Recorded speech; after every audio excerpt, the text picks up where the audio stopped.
start.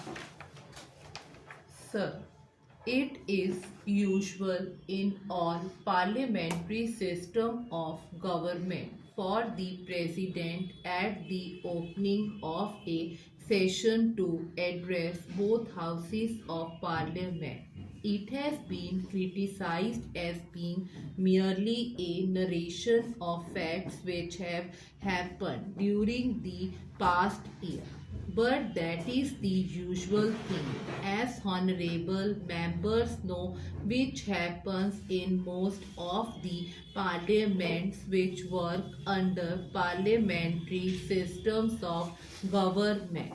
I am sure that the honorable members are aware that India has always stood for peace and ever since her independence has done what she could to preserve peace in the world.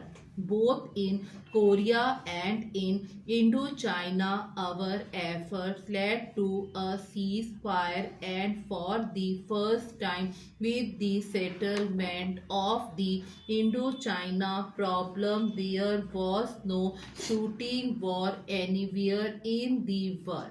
But now again there are war clouds, especially in the Far East, as has been emphasized by the Prime Minister time and again. Patience and tolerance are necessary to solve the tangle in Formosa. Our government have recognized the Chinese People's Republic as the government of China and have recognized the Chinese claim to the Cairo Declaration. If the Cairo Declaration is to have any value, then it is fairly certain that Formosa is part of China. But at the same time, one cannot forget the fact that things have got to be tackled patiently if this problem of Formosa is to be solved in a peaceful manner. That will take time, and it is towards that end. I am sure that our Prime Minister is working so that there will be no clash in the Far East with regard to the question of Formosa. This has been prominently mentioned in the address of the President.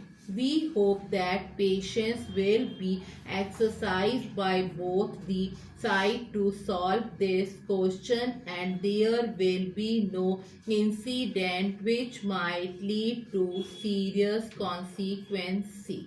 Our agreement with China on paper, which formed the basis of the joint statement by China's and our Prime Ministers regarding Panchshila, must form the main principle through which international tensions can be eased and finally peace established. I am glad, sir, that recently the King of Laws has accepted the idea of the 5 principles put forward in this declaration. It is usual in the present time of atomic age to talk about the dangers of the use of atom for warlike purposes.